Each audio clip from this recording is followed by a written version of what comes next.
Shalom, Selomi. Welcome to video number 8 in the series Hebrew, Ivri, Ewe, Ebe, the Black Man. My name is Seiram Ajanku. The picture in the background is from the Ghana Museum on their Ghana Fact and History page online. It is the statue of a character in the Ewe oral tradition. His name is Tobe Gau Tete Devi. The story has it that he single-handedly killed a lion and a leopard with his bare hands. Some say it sounds like the story of Samson, but Samson only killed a lion. There's no mention of a leopard or another beast.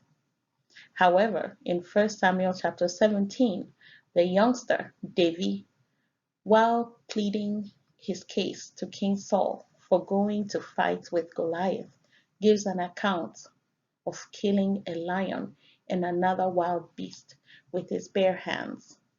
In the European translations of the story, the second animal is said to be a bear. Verses 34 to 37 reads, "And David said unto Saul, Thy servant kept his father's sheep, and there came a lion and a bear, and took a lamb out of the flock. And I went out after him, and smote him, and delivered it out of his mouth. And when he arose against me, I caught him by his beard, and smote him, and slew him. Thy servant slew both the lion and the bear, and this uncircumcised Philistine shall be as one of them, seeing he hath defied the armies of the living God.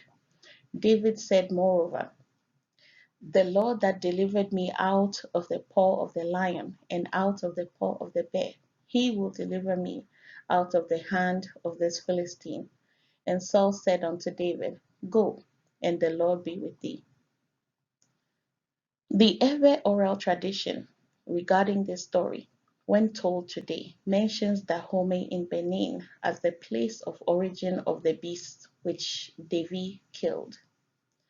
At a closer glance, could the original story be talking about the original home of the Danites? The original Dahomey? Absolutely. In the land of Canaan, Yadu, or Judah, is bordered on the northwestern side by Da, which is Dan. This proximity makes it easy for wildlife to cross over to the other side. So the story of Togbe Gautete Devi killing two beasts by hand is the Ewe oral tradition of Devi killing two beasts in 1 Samuel chapter 17. Now, that's just about the photo in the background. Let's go to the topics for today. Today's topics are heavily based on 1 Samuel chapter 17. We will talk about the names Samuel, Goliath, and Golgotha, the place of the skull, which is not mentioned in 1 Samuel. We will also talk about three towns which are mentioned in 1 Samuel. These towns are in Judah, and their names are Socho, Azekah, and Ephesdammim. This is going to be exciting, so let's get into it. Samuel. We read about Samuel in 1 Samuel chapter 1 to chapter 16. Samuel is a son of Elkanah by his wife Hannah.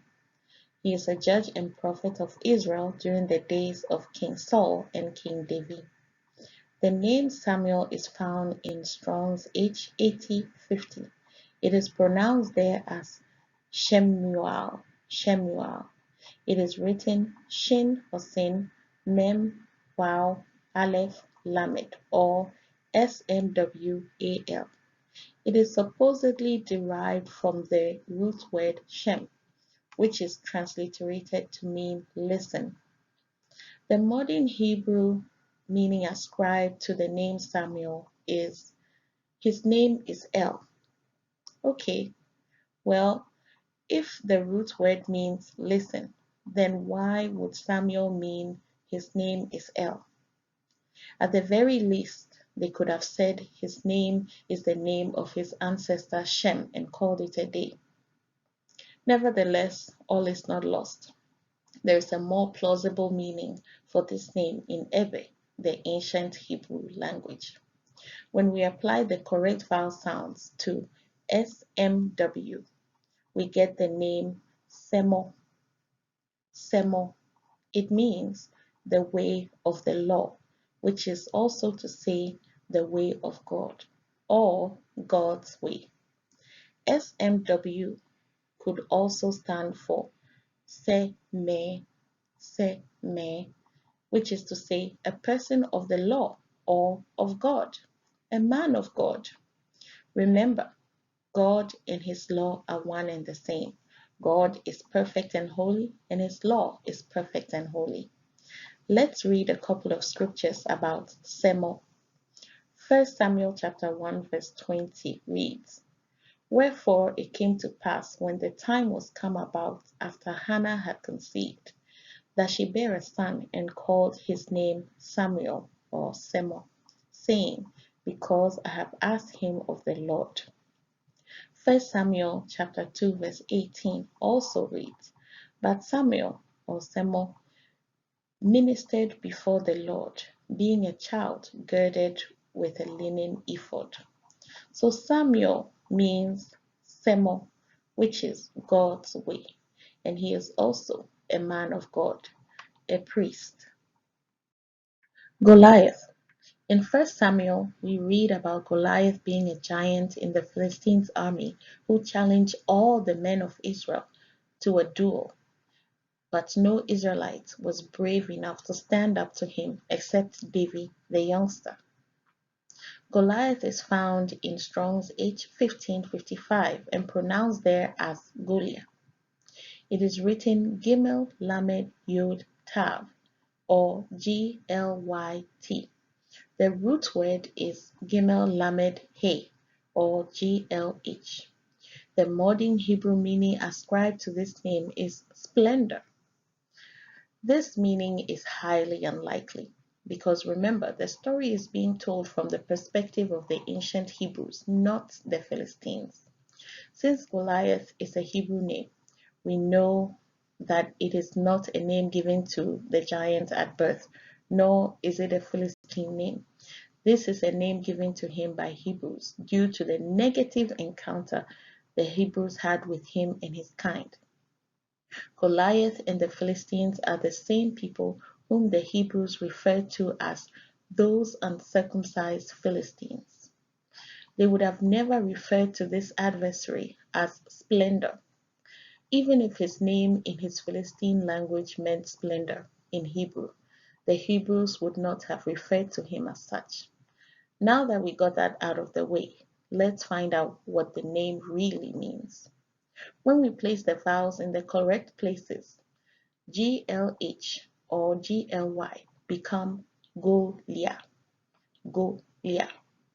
Go means core or abdomen in Ewe. Lia means tough or strong or hard in Ewe. Goliath means a tough or hard abdomen or core.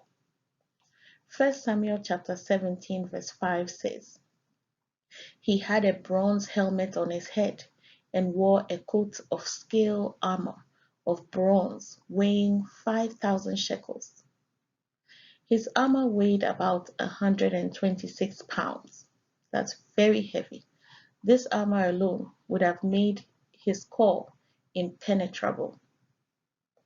Okay, let's move on. We also have the character Ta, which is the letter T. This simply stands for Ta in the Ewe language. Ta means head or skull. So in the name Goliath, you have a person with a tough or strong core and something about his head. Wow, doesn't the name tell the story? It certainly does. What story is this name telling?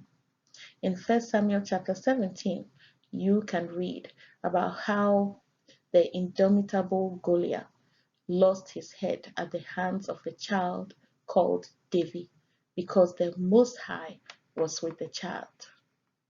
Now, Golgotha. This name is not in 1 Samuel. We find the reference in Matthew, Mark, and John. Mark 15:22 states, "They brought Jesus to the place called Golgotha, which means the place of the skull." The name is found in Strong's H1538. It is pronounced there as Golgoleth and spelled Gimel Lamed Tav, or GLGLT. The Strong's Concordance states that this word is possibly Aramaic. They transliterated this name in the modern Hebrew to signify skull. The NIV translation of Mark 15:22 has the definition of Golgotha in parentheses, which means that the interpretation is not original to the text. Nevertheless, the interpretation is pretty accurate. Let's take a look at this word with our Ewe language glasses. When we restore the vowels, GL becomes Golia. We have GL twice, so we have Golia, Golia. Go, as stated earlier, is the word for core or abdomen, and Lia means tough or hard. So here again, we have the name that the Israelites branded the giant with, which is tough core. And we just talked about why. Now let's look at the last consonant, the tav. When we add the vowel here again, we have ta. In Ewe, ta means skull or head. So Goliath means the head of Goliath. But could this really be? Could Golgotha be named after the Philistine giant whom David slew? According to Connie Waters of ancientpages.com, this is very likely. She writes, "For years, researchers have tried to locate the remains of Goliath, excavating all across Jerusalem, but no trace of the biblical giant has been reported. There are now claims that Goliath's giant skull is buried on the hill of Golgotha, outside Jerusalem, Israel. Several researchers put forward a theory insisting there are reasons to search for the giant skull in this particular area." So here we have more proof of Golgotha meaning the head or skull of Goliath. Goliath. Now let's look at some towns that were mentioned in the scriptural reference. Let's go back and read 1 Samuel chapter 17 verse 1. It reads, "Now the Philistines gathered together their armies to battle, and were gathered together at Socho, which belongs to Judah, and pitched between Socho and Azekah in Ephesdammim." According to the text, these three towns are towns within Yadu or Judah. Ephesdammim is said to be located between Socho and Azekah. At first glance, you might not notice it, but when you pay attention, you might see it. Let's get into what I'm talking about.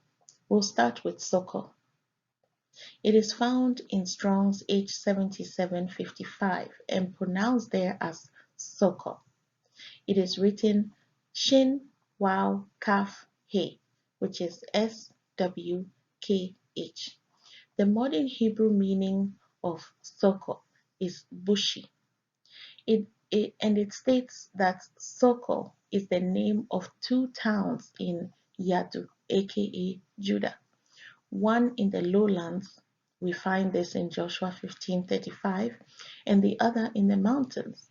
We found this in Joshua 15:48.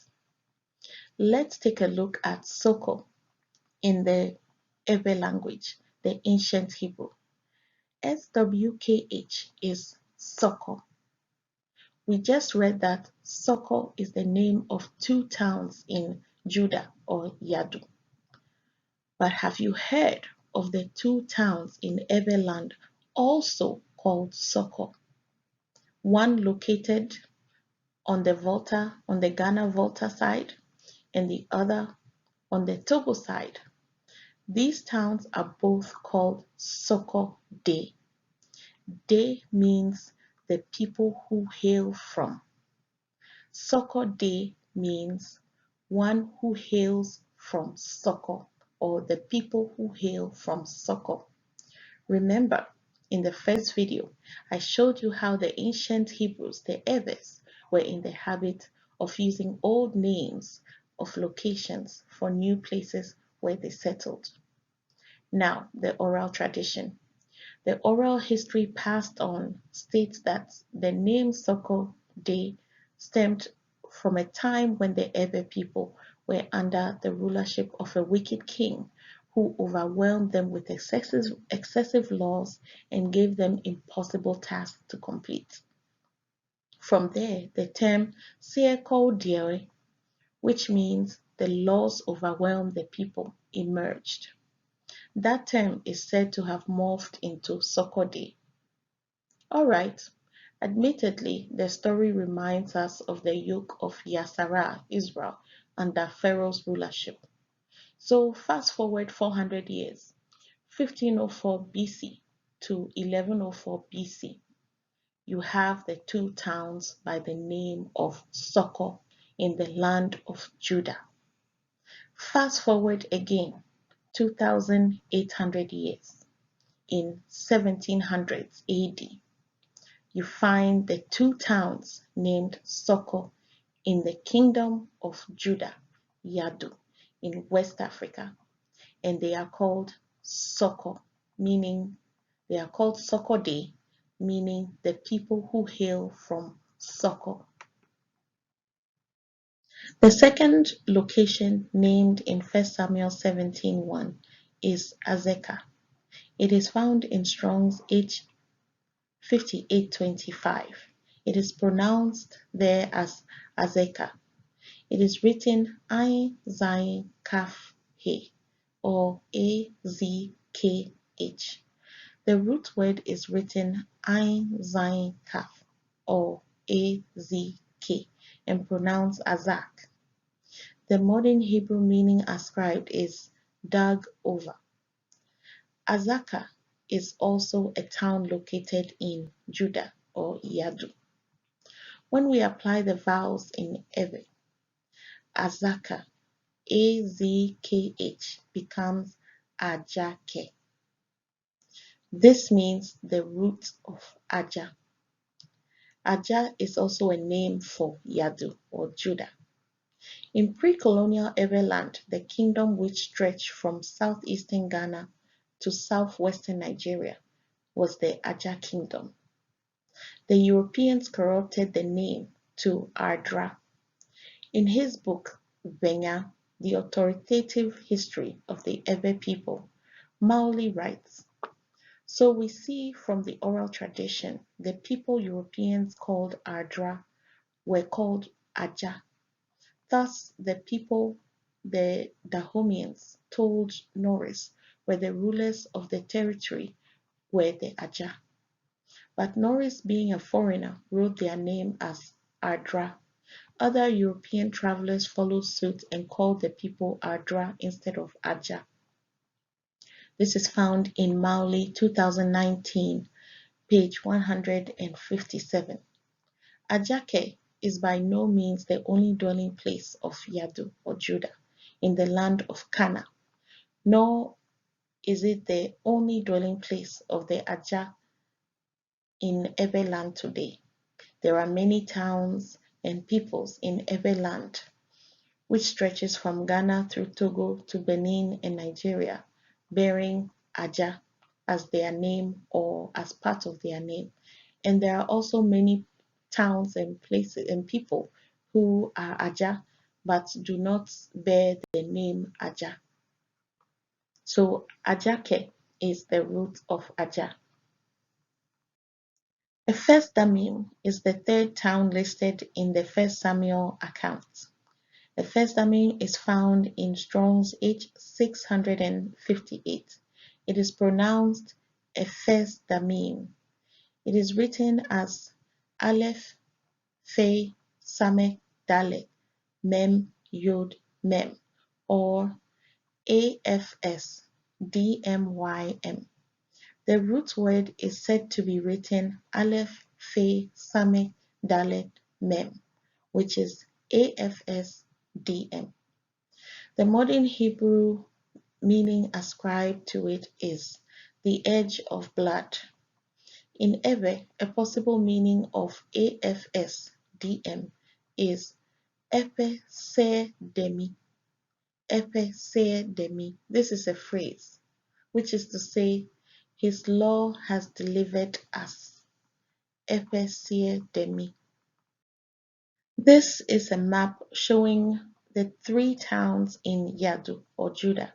You have Azekah, Socho, and Ephesdammim in the middle. This is a map showing the southern parts of Ghana, Togo, Benin, and some of Nigeria. In southeastern Ghana, we see the two towns, Sokode and Azekah. In Togo, we see the second Sokode. We have arrived at the end of this presentation. These are the references which I used. They'll be in the description box. I hope you enjoyed this lesson and are blessed. Unti Fafa Nami. Peace be upon you.